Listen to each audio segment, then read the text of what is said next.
I'm Tim Ventura, and we're joined today by Dr. Sean McFate, professor of strategic studies at National Defense University and author of The Modern Mercenary and the New Rules of War, along with High Treason and Deep Black in the fictional Tom Locke novel series. Dr. McFate is a strategist and expert on international relations. He's a senior fellow at the Atlantic Council, a Washington, D.C. think tank, and a professor at Georgetown University's Walsh School of Foreign Service, Syracuse University's Maxwell School, and the National Defense University's College of International Security Affairs. Dr. McFate is one of the world's leading experts on mercenaries and the future of war. He advises the Pentagon, CIA, Hollywood, and the gaming industry, and has appeared on all major news networks. His writing has also appeared on New York Times, Washington Post, Wall Street Journal, and many others. So Dr. McFate holds a BA from Brown University, an MPP from the Harvard Kennedy School of Government, PhD in international relations from the London School of Economics and Political Science. He was a fellow at Pembroke College, the University of Oxford. So Sean, welcome, sir. It is a true honor and pleasure to have you with me. Let me start by thanking you for your career of service. I absolutely want to start with that. So I listed your books out of order in the introduction because I want to focus on your nonfiction work, but I understand High Treason is your latest title, right? And that's right. That's in the Tom Locke series. So those are fictional. And then you've also written a lot of nonfiction as well. Can you tell us a little bit about that? Sure. So I have a novel series called Tom Locke, and it's sort of action oriented, sort of like Tom Clancy, but a little bit different. And it started by accident. So before I became a writer, before I became a strategist or a think tanker, I was a paratrooper in the U.S. Army's 82nd Airborne Division, and then I hopped to the dark side. I became a private military contractor, as they would say in the industry. And I don't mean just like the Blackwater guys doing personal security details in Iraq. I mean what you think I mean, in Africa and other places. And I did some very interesting work, of which I'm proud of, in Africa. And I wanted to write about it as a memoir. And my agent at the time said, no, Sean, if you do that, you'll be sued to death or worse. And he was right. So he said, fictionalize it. And I'm like, well, I'm not really a novelist. And also writing in sort of the Tom Clancy genre, Dan Silva, Brad Thor, it's super competitive. But I did. And so we basically took my experiences and put them to fiction, and we made some, we changed names and all. We made things a bit smoother, but it's not like a crazy Hollywood treatment. It's more true than not. And it launched a series. And so the main character, Tom Locke, is me had I stayed in that world of being a private military contractor. He's a lot more badass than me and a lot more damaged than me. And the world of High Treason, which is my last book, which it's actually set in D.C., and it features like the Wagner groups infiltrated Washington, D.C. And I wrote this 2 or 3 years before Russia invaded Ukraine. And it's a world where corporations hire, private military companies or private CIAs to do their own sort of dirty work. And it's sort of a flip side of the coin of my nonfiction work. I find that in some ways, fiction is a better truth-telling mechanism than nonfiction. And it's a lot of fun to write and read. So, High Treason came out like 2 years ago. Very well received. It's a lot of fun. It's also like an Audible. You can read it on a beach. It's kind of good old-fashioned fun, but with something to say. Wonderful. Well, I will definitely put links to all of your books in the show notes, and I will sit down with High Treason later today, and I'll get started on that one. So I want to jump now into the New Rules of War, which you published in 2019. This one made an impression, to say the least, with retired Admiral James Stavridis calling you a new Sun Tzu. So what was it about this book that made it stand out so much? Well, a couple of things. I mean, for one, is I take my my novel writing skills, plus the heavy lifting of the thinking that I do at National Defense University, Georgetown, the think tanks, and I marry them to make a very readable but very intellectually challenging sort of ideas. And my mission really is, we in the United States especially, but the West more generally, need to reimagine what warfare is, because I believe that our adversaries are waging a form of warfare against us, but they disguise it as peace to our mind. They're doing like a strategic jujitsu flip on us. Like, many of your viewers know jujitsu or aikido, where you use your enemy's weight against them.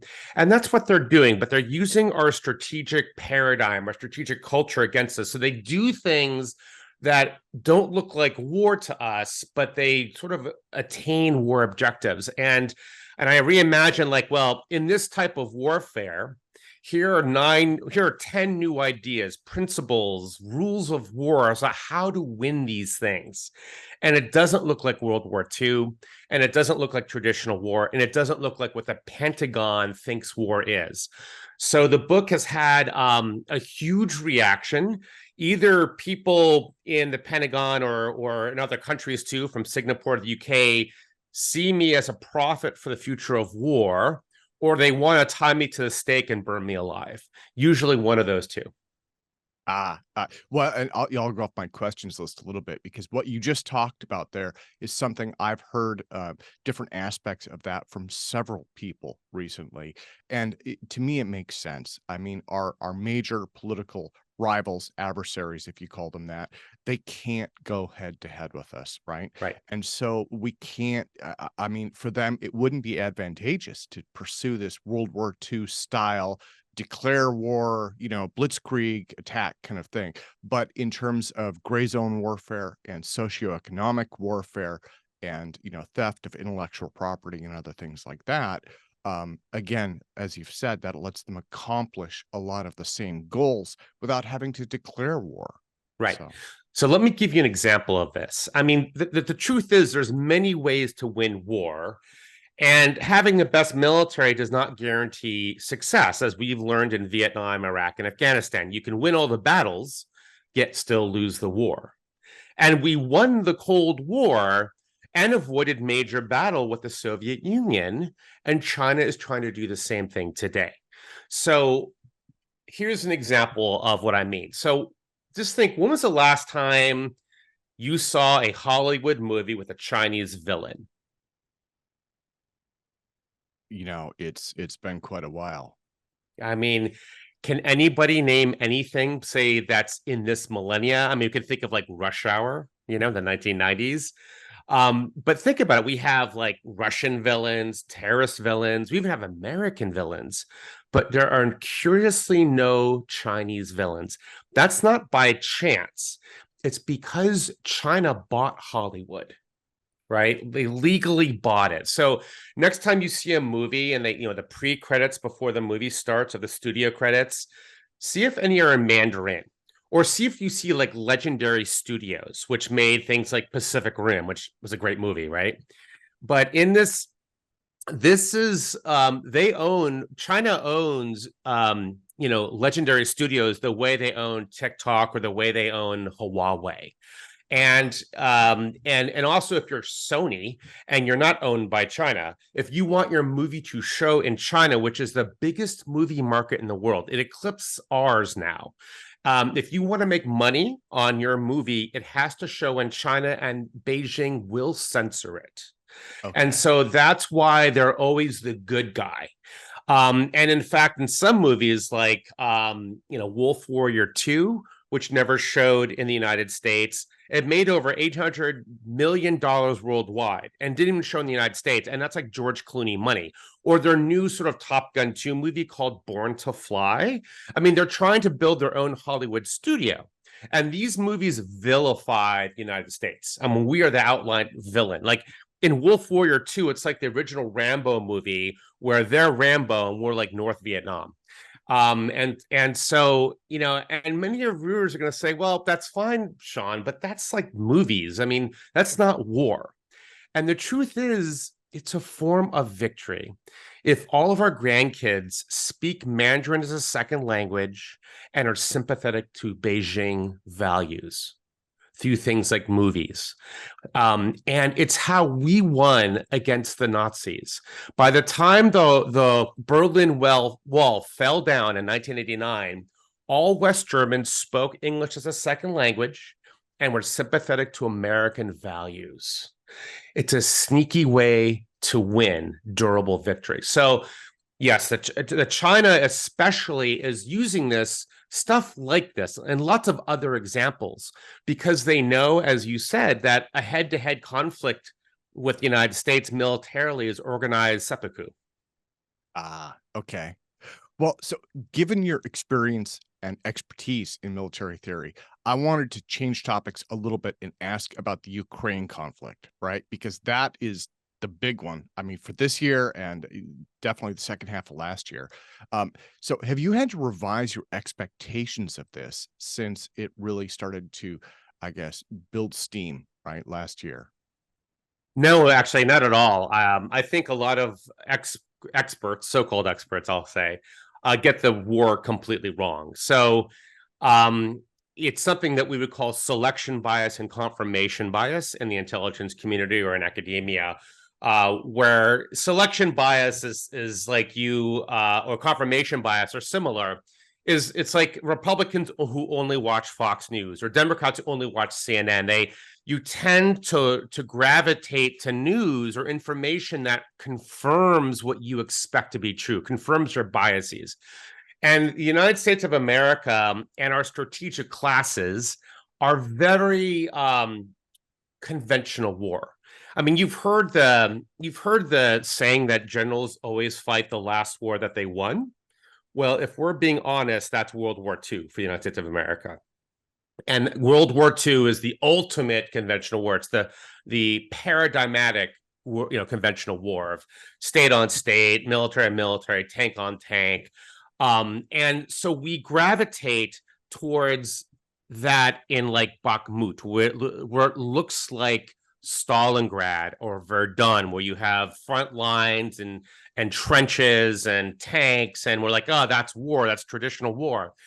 But what they miss are the larger unconventional war parts. For example, when the war broke out, when Russia launched a blitzkrieg, it was stopped by Ukrainian irregular warfare, guerrilla units firing javelin anti-tank missiles that have shown the world that tanks are pretty much obsolete. Right? A cheap javelin can take on a war tank. Russia then changed its tactics from conventional war to unconventional war in April of 2022, where they started to do things like deliberately bomb cities like Mariupol, full of people, in order to terrorize them the way Al-Qaeda does, right? That's not conventional war, that's terrorism. Other things we're seeing is that the second best army in Ukraine is a mercenary army called the Wagner Group. Mercenaries are not a part of conventional war, right? But somehow that's missed in all the war analysis. And let's not forget that both Moscow and Kyiv are waging huge disinformation campaigns that go well beyond conventional war norms.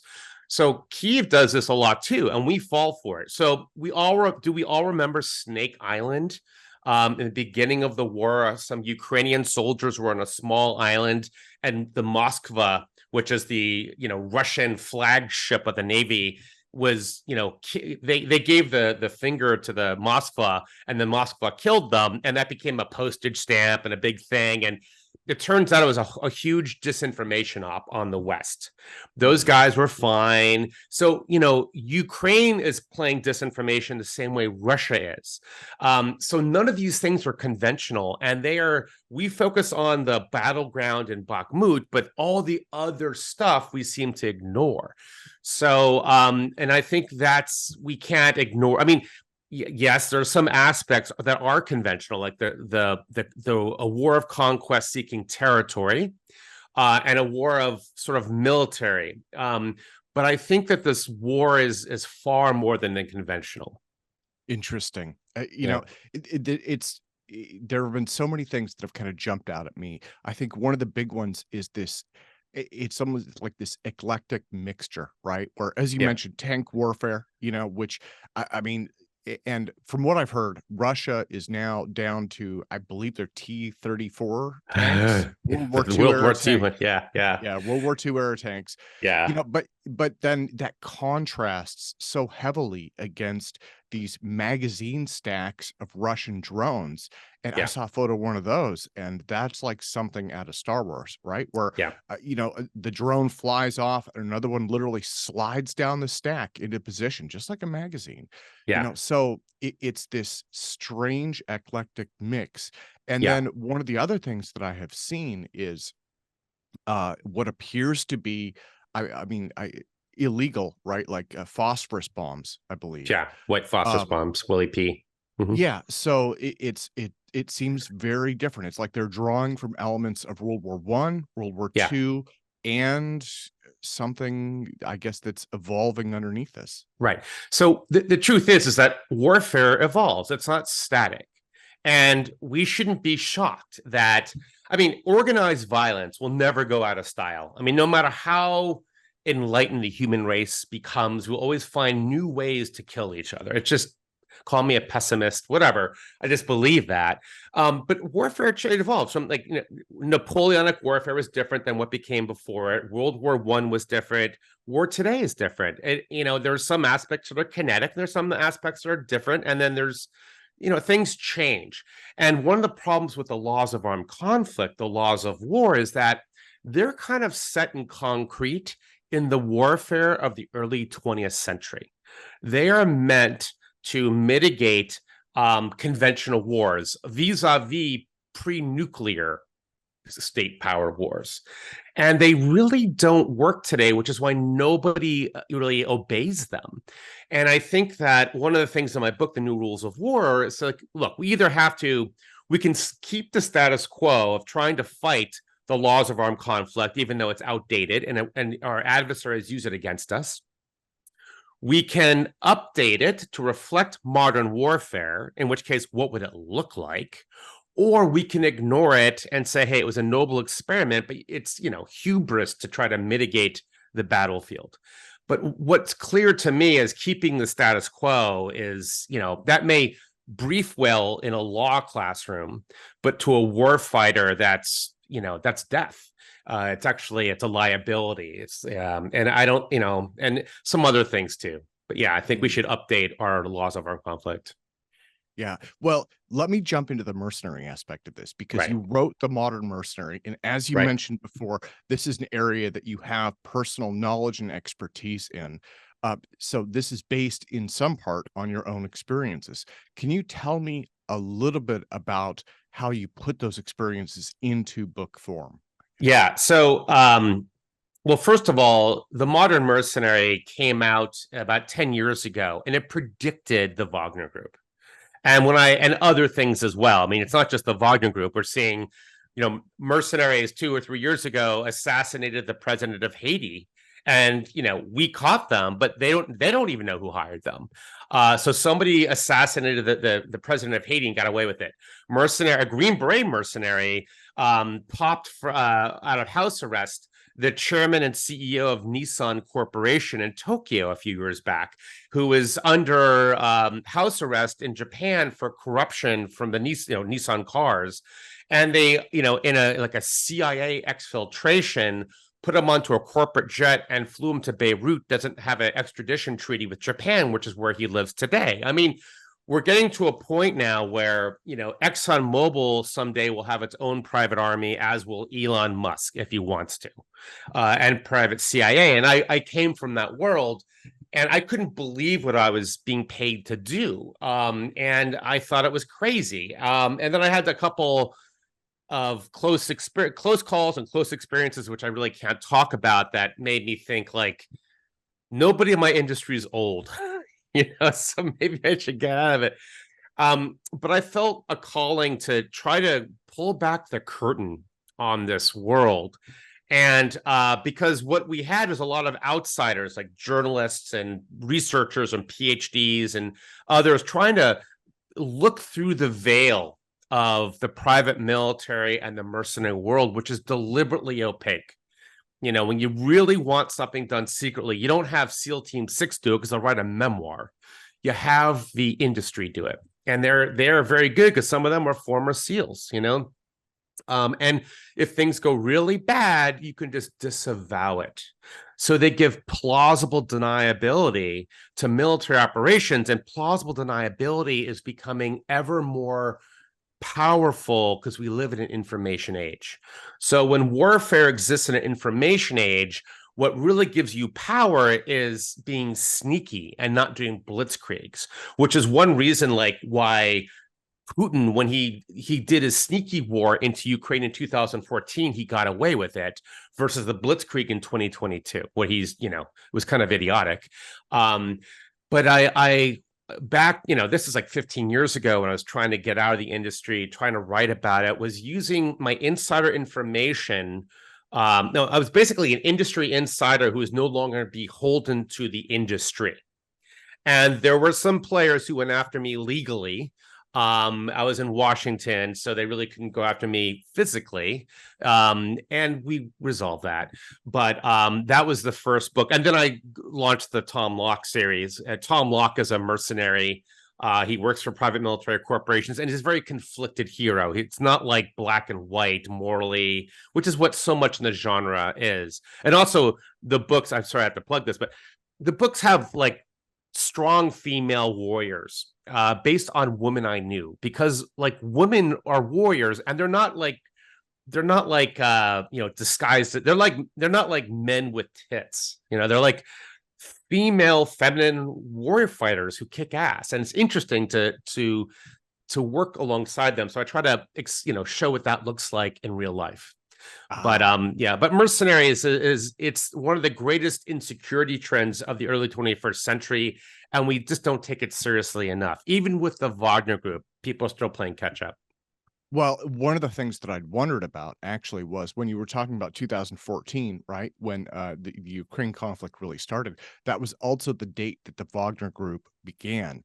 Yes. Is there a correlation there? I mean, yes, is the plausibility built in, I guess? Yes. So that's when they started by Dmitry Ukin, who was a former colonel in Spetsnaz, which is Russian special forces, which are pretty badass, by the way, Spetsnaz, and pretty insane as well. But basically, the way Putin took Ukraine, Eastern Ukraine in 2014 is a complete contrast with 2022.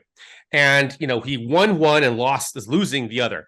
But the way he did it in 2014 is they could have blitzkrieged into Eastern Ukraine. I mean, the Russian military at that time could have easily wiped out Ukrainians. But they didn't do that. What they did is they used units that gave them huge plausible deniability. They used covert operations to do a ghost occupation.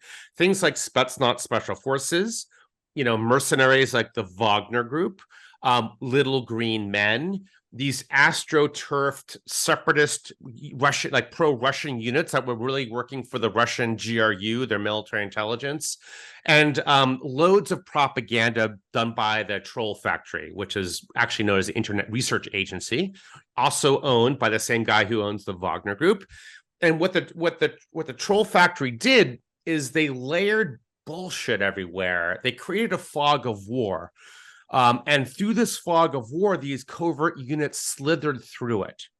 And while Western intelligence agencies were still trying to figure out what the heck was going down on the ground in Eastern Ukraine, the Crimea was a fait accompli. And only then did Putin pull back the curtain and say, hey, it was me all along, suck it. Only then did conventional, tanks and Navy destroyers show up, just as political theater. But it was done by special forces, and the Wagner Group came into being. Now, Russia had been using mercenaries before, like the Slavonic Group, Slavonic Corps in Syria. It didn't do so well, so they rebranded it. But in the years between 2014 and the invasion of Ukraine in 2022, the Wagner Group became Russia's weapon of choice, because they could deploy them to Africa and do very politically risky things that if they went sideways, they could just disavow them, which is what they did in 2018 when in Syria, the Wagner group went up secretly against American Delta Force and got their asses kicked by American Delta Force and some other special forces. And both Washington and Moscow walked it back using plausible deniability. Because had those been Russian soldiers who got shellacked, it could have been World War III. But both capitals said, they're just mercenaries. Let's not get too upset. So it shows you what warfare looks like in the 21st century. And I think that Ukraine is it's just a blood grind. It's a meat grinder. And it's unnecessarily so. Yeah. Well, and we are running short on time, but I did want to ask briefly about Blackwater. That's the American counterpart to the Wagner Group, right? Would that be a good way to describe it? It is, except Wagner is a lot more more on steroids than Blackwater ever was. But yeah, I mean, people view Blackwater, I think rightly, as a mercenary organization. Oh, okay. I mean, Well, and I just private military company. Yeah. I just wanted to clarify because I know that they had a lot of different roles as well as a lot of private security roles from what I understand. But Blackwater created this unit called Greystone that was more like the Wagner Group. And the Wagner Group is a lot more offensive capability than Blackwater ever was. But they're both private military organizations. They're both more mercenary than not. And I think that's this idea that there's a bright line between a private military contractor and a mercenary is not true. Because if you have the skill set to do one, you have the skill set to do the other. It just depends on the will of the mercenary or private military contractor and market circumstances. Who's buying what services? Wonderful. Well, Sean, let me thank you so much for your time today. Again, it is a pleasure, an honor, and I want to thank you for your career of service. Let me close by asking, what are your goals for the rest of this year, and what are some of the trends that we might be looking for in the headlines to come? Well, my goal is to convince people that Ukraine is more than just the frontline footage, that war there, and that it might stalemate and it might get cooked by Russia if they can make it a landlocked country.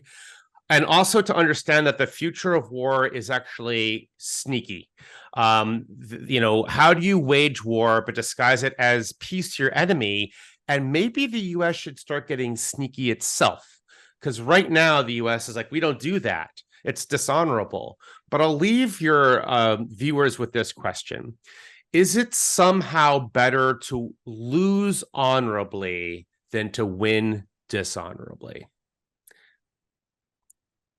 And that's a big question. That is a big one and a difficult to answer. Right. But I think that's what we have to think about in terms of national security. Not how many F-35 fighters we need, but what kind of sneakiness are we willing to do to win? And I think we will have to do more than we're doing today. And we can do more instantly if we wanted to. So, on that note, let me thank you again so much for your time today, sir. Thank you very much.